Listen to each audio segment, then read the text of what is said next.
ನಾನು ಮೊದಲನೇ ಬಾರಿಗೆ ತರಳುಬಾಳ ಹುಣ್ಣಿಮೆಯನ್ನು 1993ರಲ್ಲಿ 9ನೇ ಕ್ಲಾಸ್ ಇದ್ದಾಗ ಜಗಳೂರಲ್ಲಿ ನಾನು ಒಬ್ಬ ಭಕ್ತನಾಗಿ ಹೋಗಿದ್ದ ನೆನಪಿದೆ.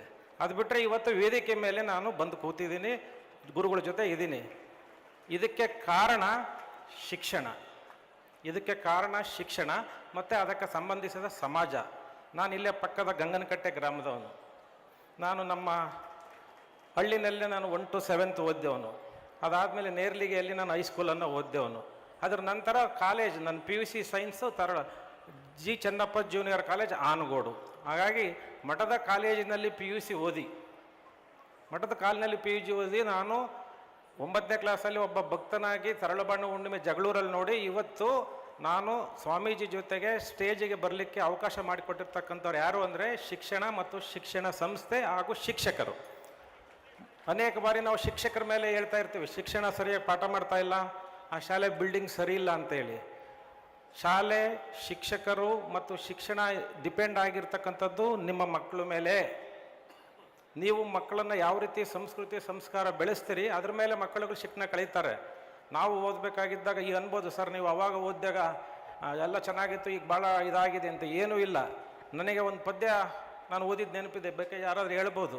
ಸ್ಥವಿರಗಿರಲ ಚಲನದಾಸೆ, ಮೂಕವನದ ಗೀತೆದಾಸೆ, ಸೃಷ್ಟಿವರೆಯ ಒತ್ತು ತಿರುಗ ನಗುವೆನಾಸೆನ, ಬಾಳ್ವೆಗೆಲ್ಲ ನಾನೇ ಮೆಚ್ಚು, ಲೋಕಕ್ಕೆಲ್ಲ ಅಚ್ಚುಮೆಚ್ಚು, ನಾನೇ ನಾನು ಎನ್ನ ಹುಚ್ಚು, ಬಿಡುವೆನ ಆಸೆನ ಅಂತ.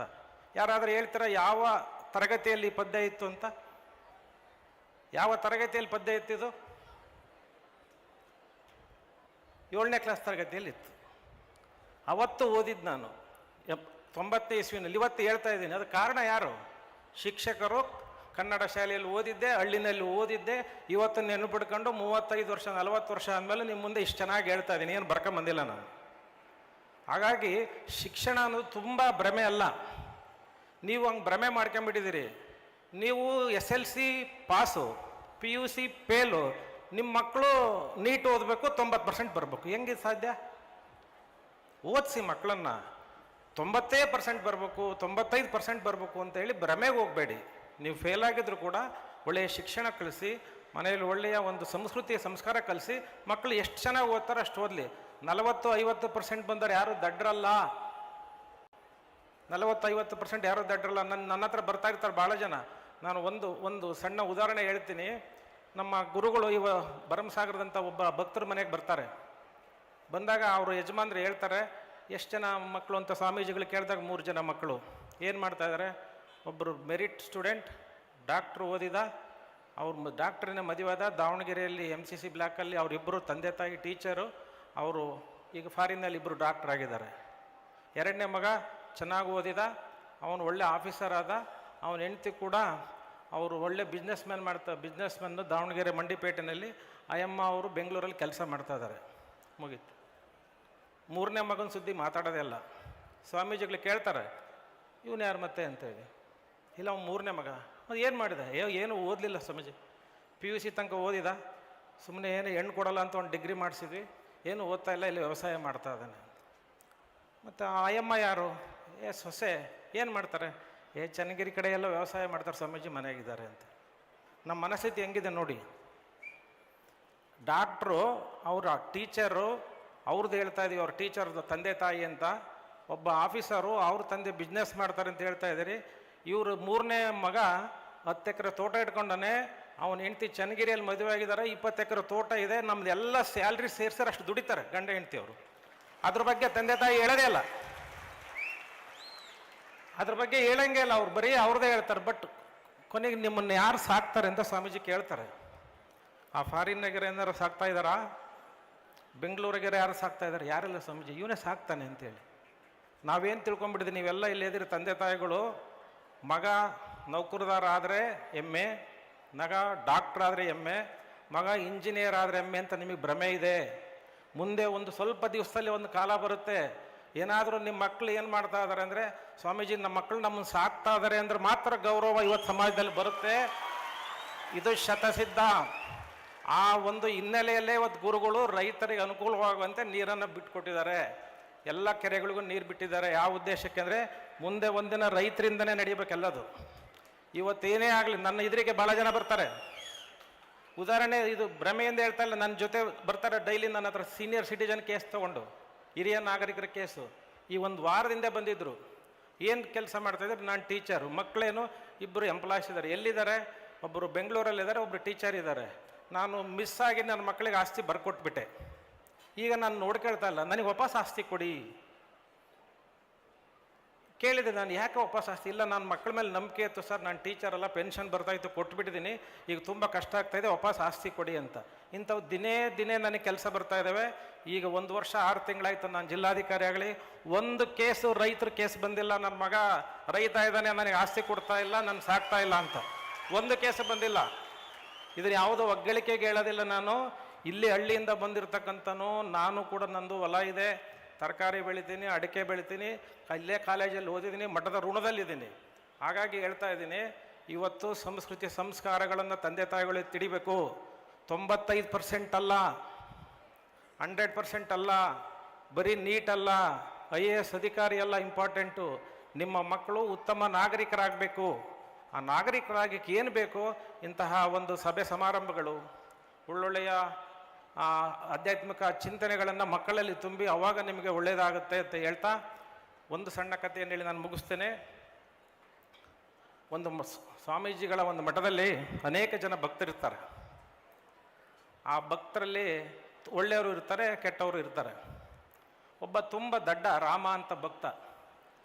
ಅವನು ಸ್ವಾಮೀಜಿಗಳು ನೋಡಿ ಅವನಿಗೆ ಏನು ಕಲಿಸಿದ್ರು ಕಲಿಯಲ್ಲ. ಕೊನೆಗೆ ಒಂದು ಜನ ಸಿಟ್ಟು ಬಂದು, ಏ ರಾಮ, ತಲೆ ಬುದ್ಧಿ ಇದೆಯೇನೋ, ಕತೆ ಹೊಡ್ಕೊಂಡು ಹೋಗಿ, ನೀನು ಕತೆ ಕಾಯ ಹೋಗು ಅಂತ ಕಳಿಸ್ಬಿಡ್ತಾರೆ.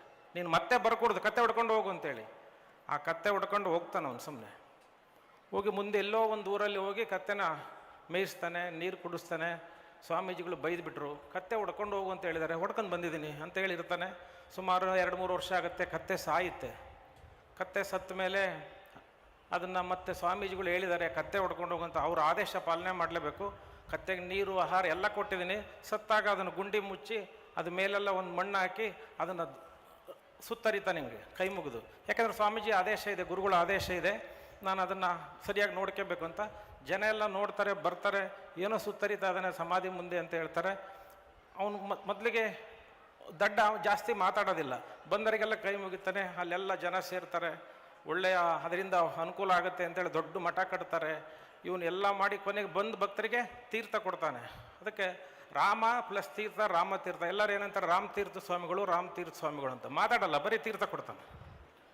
ದೊಡ್ಡದು ಸಂಸ್ಥಾನ ಬೆಳೆಯುತ್ತೆ, ಸಾಕಷ್ಟು ಜನ ಬರ್ತಾರೆ, ಲಕ್ಷಾಂತರ ಜನ ಊಟ ಮಾಡ್ತಾರೆ, ಲಕ್ಷಾಂತರ ಜನ ಹೋಗ್ತಾರೆ.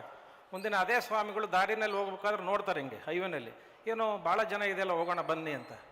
ಬಂದಾಗ ಎಲ್ಲ ಜನ ನೋಡ್ತಾ ಇರ್ತಾರೆ, ಏನಿದು, ಏನು ಸಮಾಧಿ, ಯಾರೋ ಪುಣ್ಯಾತ್ಮರ ಸಮಾಧಿ, ಇಲ್ಲಿ ಬಂದರೆ ಎಲ್ಲ ಕೆಲಸ ಆಗುತ್ತೆ, ಅದಕ್ಕೆ ಎಲ್ಲ ಭಕ್ತಿ ಇದೆ ಅಂತ. ಅಲ್ಲಿ ಏನು ಸ್ವಾಮೀಜಿ ರಾಮತೀರ್ಥ ಇರ್ತಾರೆ, ಇಮಿಡಿಯೇಟ್ ಓಡ್ ಬಂದು ಸ್ವಾಮೀಜಿಗಳ ಪಾದಕ್ಕೆ ನಮಸ್ಕಾರ ಮಾಡ್ತಾನೆ. ಎಲ್ಲರೂ ಜನ ಶಾಕ್ ಆಗ್ತಾರೆ, ಲಕ್ಷಾಂತರ ಜನ. ಏನಪ್ಪ ನಾವೆಲ್ಲ ಇಲ್ಲಿ ನಮಸ್ಕಾರ ಮಾಡ್ತೀವಿ, ಇವ್ರು ನಮಸ್ಕಾರ ಮಾಡ್ತಾ ಇದ್ದಾರೆ ಅಂತ.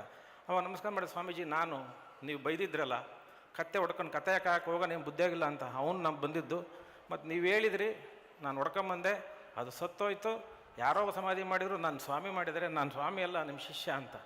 ಇಂತಹ ಅನೇಕ ಶಿಷ್ಯರು ಹಿರಿಯ ಜಗದ್ಗುರುಗಳ ಕೈಯಲ್ಲಿ ಆಗಿ ಇವತ್ತು ಕೋಟ್ಯಾಧೀಶರಾಗಿದ್ದಾರೆ, ಬಿಸ್ನೆಸ್ ಮನ್ ಆಗಿದ್ದಾರೆ, ರಾಜಕೀಯ ಆಗಿದ್ದಾರೆ, ಅನೇಕ ಜನ ನನ್ನಂಥ ಅಧಿಕಾರಿಗಳಾಗಿದ್ದಾರೆ. ಇದು ಹಿರಿಯ ಜಗದ್ಗುರುಗಳ ಕೈಯಲ್ಲಿ ಆದಂಥ ಎಲ್ಲ ಜನ. ಅವಾಗ ಅದರಲ್ಲಿ ಏನು ಅರ್ಥ ಬರುತ್ತೆ ಅಂದರೆ, ಆ ಭಕ್ತ ದಡ್ಡ ಆಗಿದ್ರು ಕೂಡ ಅವನಿಗೆ ಗುರುಗಳ ಆದೇಶ ಪಾಲನೆ ಮಾಡ್ತಾನೆ. ಅವ್ರು ಕೊಟ್ಟಿರ್ತಕ್ಕಂಥ ಒಂದು ವಸ್ತುವಿನ ಮೇಲೆ ಪ್ರೀತಿ, ಅಂತಃಕರಣೆ ಇರುತ್ತೆ, ಗುರುಗಳು ಹೇಳಿದ್ದ ಮಾತಿನಲ್ಲಿ ವಿಶ್ವಾಸ ಇರುತ್ತೆ, ಮತ್ತು ಅಲ್ಲಿ ಅದನ್ನು ಗೌರವಯುತವಾಗಿ ಒಂದು ಸಂಸ್ಕಾರ ಮಾಡ್ತಾನೆ ಕತ್ತೆಗೆ, ಮತ್ತು ಬಂದ ಜನಕ್ಕೆಲ್ಲ ಒಂದು ಒಳ್ಳೆಯ ಪ್ರೀತಿಯನ್ನು ಮಾಡ್ತಾನೆ. ಇಷ್ಟೆಲ್ಲ ಮಾಡಿದರೂ ಕೂಡ ಅವನಿಗೆ ಅಹಂಕಾರ ಬರೋದಿಲ್ಲ. ಕೊನೆಗೆ ಗುರುಗಳು ಬಂದಾಗ ಅವ್ರಿಗೆ ನಮಸ್ಕಾರ ಮಾಡಿ, ನಾನು ನಿಮ್ಮ ಶಿಷ್ಯ, ಕತ್ತೆಕಾಯಿ ಅಂತ ಹೇಳಿದ್ರಲ್ಲ ಆ ಶಿಷ್ಯ ಅಂತ ಹೇಳ್ತಾನೆ. ಅಂತಹ ಒಂದು ಅನೇಕ ಶಿಷ್ಯರನ್ನು, ಅನೇಕ ಜನಗಳನ್ನು ಶ್ರೀಮಠ ಇವತ್ತು ಬೆಳೆಸಿದೆ. 100 ವರ್ಷಗಳಿಂದ ಇತಿಹಾಸದಲ್ಲಿ ಈ ಒಂದು ಕೆಲಸವನ್ನು ಮಾಡಿದೆ. ಆ ಮಠದಲ್ಲಿ ನಾವು ಕೂಡ ಓದಿದ್ದೀವಿ ಅನ್ನೋದು ನಮಗೆ ತುಂಬ ಹೆಗ್ಗಳಿಕೆ ಇದೆ. ಅದಕ್ಕಾಗಿ ನಾವು ಯಾವತ್ತೂ ಕೂಡ ಮಠಕ್ಕೆ ಚಿರಋಣಿಯಾಗಿರ್ತೇವೆ. ಮುಂದುವರೆದು ತಾವೆಲ್ಲರೂ ಕೂಡ ಈ ರೀತಿಯ ಒಂದು ಸಭೆ ಸಮಾರಂಭಗಳಿಗೆ ಬಂದಿದ್ದೀರಿ. ತಮ್ಮ ಜೀವನದಲ್ಲಿ ನೆಮ್ಮದಿ ಇರಲೇಬೇಕು ಅಂದರೆ 2 ಮಾತ್ರ ನೆಮ್ಮದಿ ಇಟ್ಕೊಳ್ಳಿ. ಈ ಎಲ್ಲ ಶಿಕ್ಷಣ, ಆರೋಗ್ಯ ಏನಿದೆವಲ್ಲ, ಇವೆಲ್ಲ ಹೊರಗಿನವು, ಒಳಗಿನವು ಭಾಳಷ್ಟಿದೆ. 2 ಆ 2 ನೀವು ಮನದಲ್ಲಿ ನೀವು ಮಾಡ್ಕೊಂಡ್ರೆ ನಿಮ್ಮ ಜೀವನ ಸಾರ್ಥಕವಾಗುತ್ತೆ. ಒಂದನೇದಾಗಿ, ಯಾವ ಮನೆಯಲ್ಲಿ ಗಂಡು ಮಕ್ಕಳು ಕೆಟ್ಟ ಚಟ ಮಾಡಬಾರ್ದು. ಒಂದು ಮಾಡಿದರೆ 50% ನಿಮ್ಮ ಫ್ಯಾಮಿಲಿ ಸೇಫ್.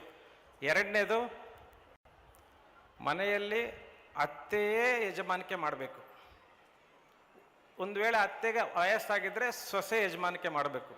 ಯಾವುದೇ ಕಾರಣಕ್ಕೂ ಮನೆ ಮಗಳು ಯಜಮಾನಿಕೆ ಮಾಡಬಾರ್ದು. ಮನೆ ಮಗಳು ಯಜಮಾನಿಕೆ ಯಾವಾಗ ಮಾಡ್ತಾರೆ ಆವತ್ತು ನಿಮಗೆ ಮನೆಯಲ್ಲಿ ಸಂಪೂರ್ಣವಾಗಿ ಸಂಸಾರ ಹಾಳು. ಈಗೇನು ಡಾಕ್ಟ್ರ್ ಹೇಳಿದಾರಲ್ಲ, ಕಣ್ಣು ಹೋಕ್ಕವೆ, ಕಿವಿ ಹೋಕ್ಕವೆ, BP, ಶುಗರು ಏನು ಬರಬಾರ್ದು ಎಲ್ಲ ಬರುತ್ತೆ. ನೀವು ಯೋಚನೆ ಮಾಡಿ, ಇಲ್ಲೆಲ್ಲ ಹೆಣ್ಮಕ್ಳಿದ್ದೀರಿ, ಯಾವ ಮನೆಯಲ್ಲಿ ಅತ್ತೆ ಅಥವಾ ಸೊಸೆಯವರು ಯಜಮಾನಿಕೆ ಮಾಡ್ತಾ ಇದ್ದಾರೆ ಆ ಮನೆಗಳು ಭಾಳ ಸಂತೋಷವಾಗಿದ್ದಾವೆ, ಸದೃಢವಾಗಿದ್ದಾವೆ ಆರ್ಥಿಕವಾಗಿ. ಯಾವ ಮನೆಯಲ್ಲಿ ಕೊಟ್ಟ ಮಗಳು ಬಂದು ಯಜಮಾನಿಕೆ ಮಾಡ್ತಾಳೆ ಆ ಮನೆ ಯಾವತ್ತೂ ಕೂಡ ನೆಮ್ಮದಿಯಾಗಿರೋದಿಲ್ಲ ಅಂತ ಹೇಳ್ತಾ, ನನಗೆ ಅವಕಾಶ ಕಡಿಮೆ ಇರೋದ್ರಿಂದ ಹೆಚ್ಚಿನ ಮಾಹಿತಿಯನ್ನು ಮತ್ತೊಂದು ಸಲ ತಮ್ಮ ಜೊತೆ ಸಿಕ್ಕಾಗ ನಾನು ಮಾತಾಡ್ತೀನಿ ಅಂತ ಹೇಳ್ತಾ, ಎಲ್ಲರಿಗೂ ಒಳ್ಳೆಯದಾಗಲಿ. ಜೈ ತರಳು ಬಾಳು.